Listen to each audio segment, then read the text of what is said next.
उत्तर प्रदेश की राजधानी लखनऊ से 25 किलोमीटर दूर स्थित गोसाईगंज के चांद सराय गांव की युवती रोशनी रावत शिक्षित और प्रबुद्ध थी। दलित समुदाय से होने के बावजूद जहां कम उम्र में विवाह अभी भी प्रचलित था, रोशनी की सगाई 19 साल की उम्र में उसी क्षेत्र के चमर तलैया गांव के निवासी शिवम रावत से हुई थी। सगाई के बाद रोशनी और शिवम ने फोन पर बातचीत करना शुरू कर दिया। धीरे धीरे एक दूसरे के परिचितों से दोस्ती बना रहे हैं। हालांकि अफवाहें फैलने लगीं कि रोशनी का उसके गांव के एक लड़के के साथ रिश्ता था। शिवम ने इन अफवाहों को फैलाने वाले व्यक्ति के इरादों पर विचार किए बिना रोशनी पर संदेह करना शुरू कर दिया। उनके गांव में अभी भी कई लोग ऐसे थे जो रिश्तों को बर्बाद करने पर उतारू थे। जब शिवम ने रोशनी से इन अफवाहों के बारे में पूछा और सगाई तोड़ने की बात कही तो रोशनी घबरा गई। वह न केवल अपने रिश्ते को टूटते हुए देख सकती थी, बल्कि अपनी आंखों के सामने अपने परिवार के सपनों और सम्मान को भी टूटते हुए देख सकती थी। रिश्ते के टूटने की जिम्मेदारी अक्सर लड़की के कंधों पर आती है। दूसरी ओर शिवम ये सोचकर भी तैयार नहीं था कि कोई उसकी होने वाली पत्नी के चरित्र पर सवाल उठा सकता है। रोशनी के समझाने और गुहार लगाने के बावजूद कि अगर शादी के बाद भी ऐसे आरोप लगे तो क्या वह उसे छोड़ देगा, शिवम चुप रहा, जिससे रोशनी की आंखों में उम्मीद की चमक बुझ गई। शादी से पहले आरोपी लड़की से शादी करना शिवम के लिए उतना ही अरुचिकर था जितना दूध में मक्खी डालकर पीना। वह इसके लिए तैयार नहीं था, इसलिए रोशनी के साथ उसका रिश्ता वहीं खत्म हो गया। इसी बीच 4 मई 2020 को रोशनी अपने घर से गायब हो गई। उसके पिता बंशीलाल ने उसे हर जगह तलाश किया।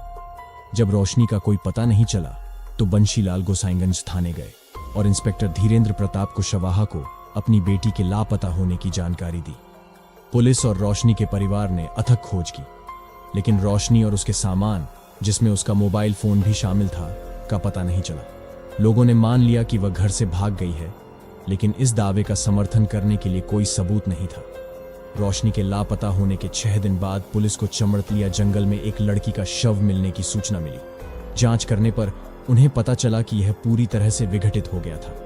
पुलिस ने बंशीलाल को शव के बारे में सूचित किया और कपड़े और शव देखकर बंशीलाल को विश्वास हो गया कि यह उसकी बेटी रोशनी है।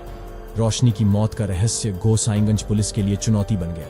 उन्हें उसके लापता होने से लेकर उसकी हत्या तक का कोई सुराग नहीं मिल सका। यह एक ब्लाइंड मर्डर केस था।